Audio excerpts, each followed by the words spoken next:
दोस्तों, कल उत्तर प्रदेश में चौथे फेज की चुनाव है। आपको मालूम है 5 राज्यों में कई फेज में 5 फेज में चुनाव हो रहे हैं। पंजाब में पूरा हो चुका है और अन्य राज्यों में भी हो रहा है। उत्तर प्रदेश के कारण ही, चूंकि बड़ा राज्य है और भाजपा की यह मंशा थी कि खंड खंड करके चुनाव लड़वाया जाए। वैसे भाजपा का नारा पुराना है, एक देश एक चुनाव, एक भाषा, एक संस्कृति, एक संविधान, एक कानून, वगैरह वगैरह। कथनी और करनी में भयानक अंतर है। खैर चलिए, बहुत सारे मुद्दों में चलते चलते सांड का भी मुद्दा आया, यानी आवारा पशुओं का। पूरे उत्तर प्रदेश में आवारा पशुओं का कहर किसानों के ऊपर भारी रूप से पड़ा है और कई तरह की अफवाहें, कई तरह की बदमाशियां व्हाट्सएप यूनिवर्सिटीज के द्वारा फैलाने की पूरी कोशिश की जा रही है। वास्तव में जनता के को दिखाने के लिए कुछ उत्तर प्रदेश सरकार ने किया नहीं। बच्चों, स्त्रियों की शिक्षा की बात हो, उनकी सुरक्षा की बात हो और दवा की बात हो, इलाज की बात हो, गरीबी हटाने की बात हो, रोजगार की बात हो, घर की बात हो, गैस देने की बात हो, 5 किलो अनाज जरूर दे रहे हैं, इसके आधार पर वोट खरीदना चाहते हैं। यहां तक कहा गया कि भाई नमक हमारा खाए तो वोट किसका दोगे? पहले तो आप कांग्रेस का नमक खाते थे, भाजपा के पास आ गए। चलिए कोई नहीं, वास्तव में मुद्दा अभी फांसीवाद बनाम जन राज्य है, जनता का राज्य है, जनता लोक पक्ष का है जो, और उसमें से चुनना आपको है। अब क्या चाहते हैं? हिंदू राष्ट्र के नाम पर आपकी बर्बादी या फिर कुछ आजादी अंधविश्वास से, बेरोजगार से। चलिए कुछ विपक्षियों की बात करते हैं। बसपा खामोश, कारण जो भी हो, 20% वोट ये जनरली लेके जाते थे।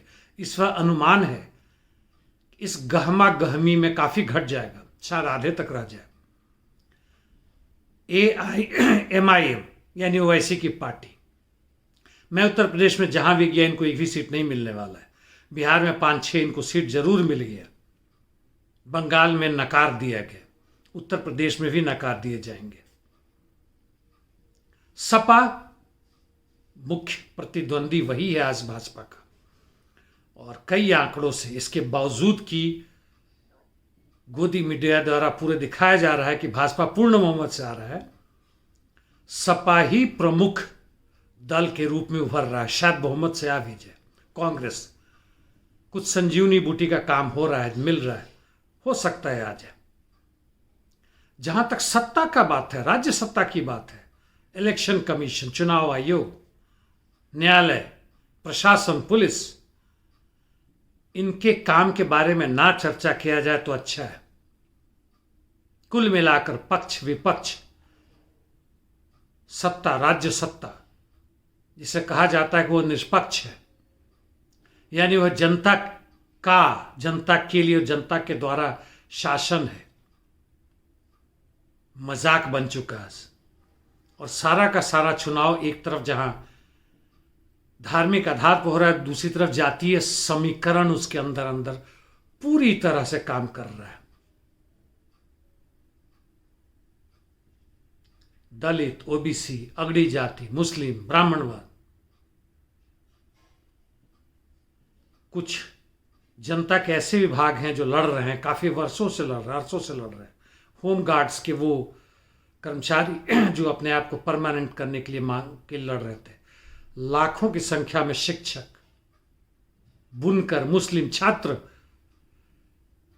जिन्होंने हंगामा करके खाली पदों के लिए, वैकेंसीज के लिए निकलवाए, आवेदन दिया, परीक्षा दिए, रिजल्ट ही नहीं आया। रिजल्ट आया तो कोई भर्ती नहीं हो रही है।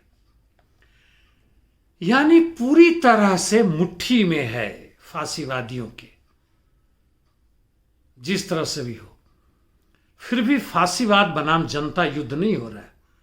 फांसीवाद यानी पूंजीवाद का एक रूप बनाम मजदूर वर्ग के बीच में नहीं हो रहा है। मजदूर वर्ग यानी वामपंथ कहीं नहीं है, तकरीबन खात्मा हो गया। एक और अफवाह जो फैलाया जा रहा है कि पश्चिमी उत्तर प्रदेश में तो चूंकि किसान और वहां के लोग भाजपा खिलाफ हो गए हैं, लेकिन पूर्वी उत्तर प्रदेश में उनका पूरा धाक है। ऐसा कुछ नहीं है, मैं गया हूं वहां पे। एक बात और है, स्त्रियां पिछले 2 चुनावों से उत्तर प्रदेश उत्तराखंड में पुरुषों की तुलना में ज्यादा मतदान दे रही, इस बार भी दे रही है। और वो किसको जाएगा कहना मुश्किल, लेकिन भाजपा को तो नहीं जाएगा, यह भी साफ है। चलिए, जहां तक गरीब अति गरीब की बात है, धांधली भी काफी है, इनको चुनाव देने ही नहीं दिया जा रहा है। चुनाव में भागीदारी इनकी नहीं के बराबर है। जो भी ये जोड़ लगा ले, आपने देखा होगा हर जगह आया कि एक गांव में जहां 700 मतदाता थे, 500 का नाम ही मतदाता सूची से कट गया। कई जाते हैं, पता चला कि इनको ऑलरेडी चुनाव हो चुका है।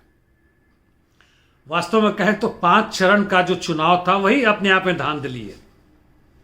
चलिए, जो भी है, यदि आप चुनाव देने जा रहे हैं कल उत्तर प्रदेश के 59 विधानसभा में, तो सोचिएगा, और चुनाव देने के बाद भी इस पे मत सोचिएगा कि आपने जो चुनाव दिया वह सही ही गया है।